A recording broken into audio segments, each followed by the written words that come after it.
With all the talk of the ZF being released and what's coming next and what we expect, there's a feature that I saw that I want to talk about, and I keep forgetting to do it in the videos that I posted. So today, let's talk about that one feature.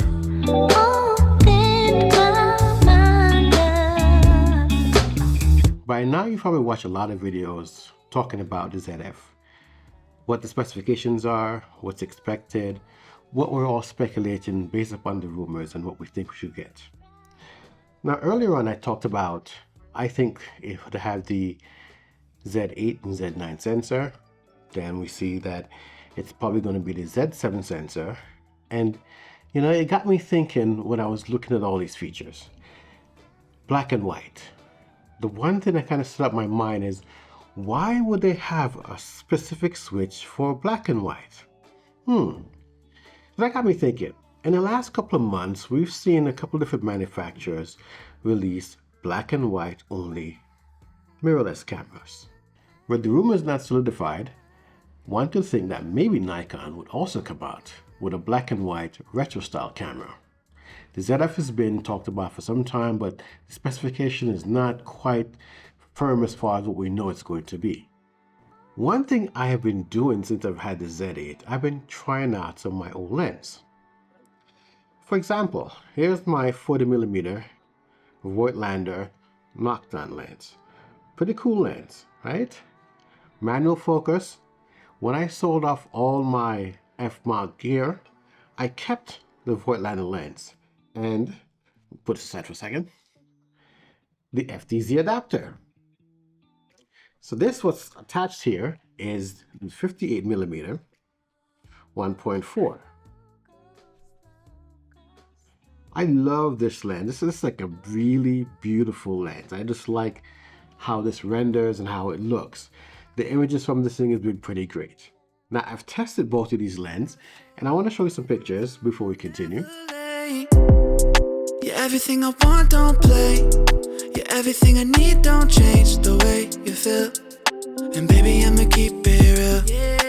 If they gave me everything, I would give it all away for you.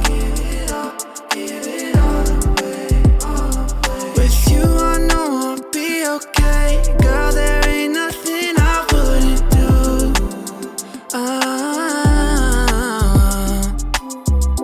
So those first batch was from the 40mm. Because this lens is a little bit heavier, when I went to Malaysia to pick up the Z8, I took the 40mm with me. It's a bit lighter, a little bit smaller, easier to manage, and I shot a few photographs with it, and I think this thing was just really awesome. You know, I have to say, my eyes aren't as good as they used to be, and even though adjusting the diopter and utilizing the peaking mode, sometimes I still don't get the focus sharp. But when you do, man, this thing looks awesome. So let's talk sensors for a second. We know that the Z7 has a really highly rated sensor.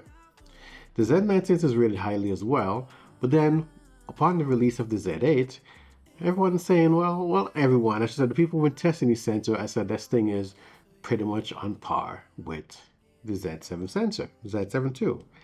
Now, usually we don't hear about, sensor tweaks to give it more dynamic range, but apparently the Z8 got some tweaks to make it slightly better than the Z9 and more on par with the Z7 II. If you like black and white and you're looking for something with really good dynamic range, from what I've been seeing just straight out of the camera, not doing any kind of editing, the pictures look pretty good.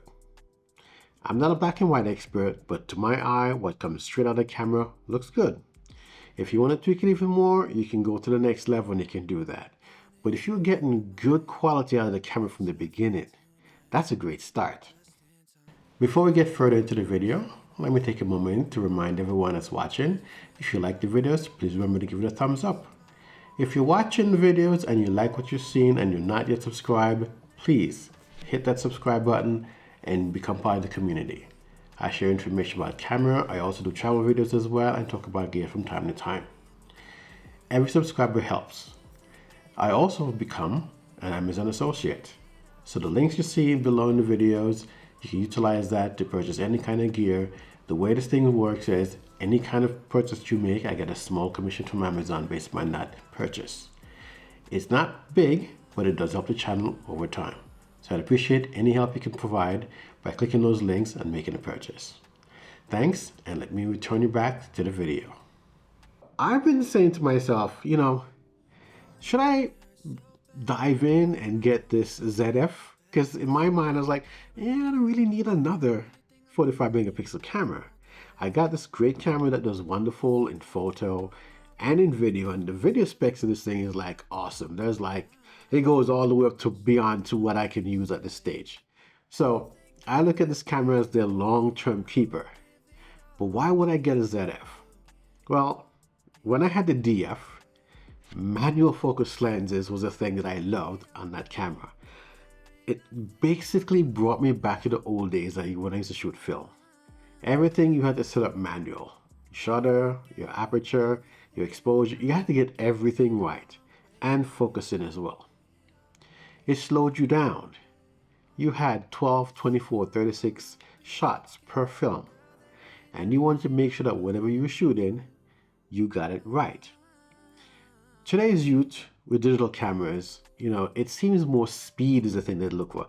How many frames per second? A lot of times when we see new reviews come out about these cameras and how many frames per second, people shoot them like machine guns. Like, nobody really shoots like that. And even the guys who are doing sports, they're not shooting like 5-10 seconds long. It's nice to have a deep buffer if you need to, you can do that. But usually you're trying to capture that moment. If somebody's running, swimming, whatever, dolphin, whatever it is, and you want to capture the action, 20 frames per second is pretty good. 60, fine. 120, what the Z8 and Z9 can do, that's like next level stuff.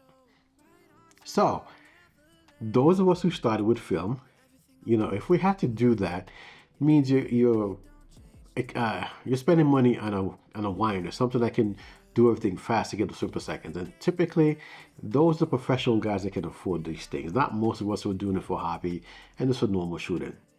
But in most cases, most of us weren't sports photographers, so it didn't matter.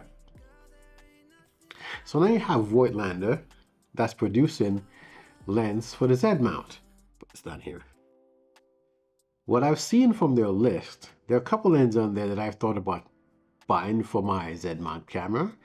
This is before even the Z8 came out. I figured the Z6 III, but I waited. But I was still looking for a replacement for this 58mm. Then I heard about the 50, is it 0.95 or 50 f1? I forget which one it is. I have to check the site. But yeah, there's some options out there for manual focus that looks really awesome.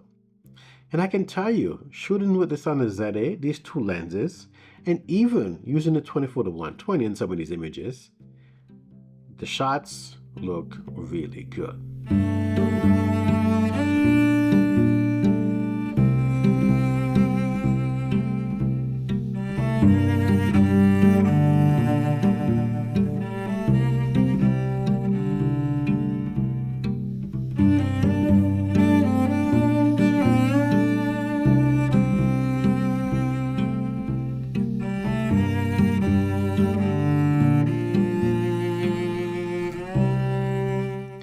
Manual focus though, when it's kind of low light, you gotta really purposefully make sure you get everything in focus. I've shot of these that you're seeing here in some dark conditions. They're not the most perfect ones, but I think I did pretty good for the conditions that it was, and shooting at f1.4 really helped a lot. So, what I want to hear from everyone now is those of you who are intended on getting this camera, do you shoot black and white? Is this something that you're looking forward to with this camera that's coming out? Did you even realize it was there? I mean, a lot of us kind of glossed over the other specs. I know I did. And every time I see this, I'm going to talk about this because, my mind is always racing as far as what's going on, what the possibilities could be, and I kept forgetting to do it. So I had to make this one video specifically in this mode. So let me know, guys, what do you think? Put the comments below. I'll see you in the next video.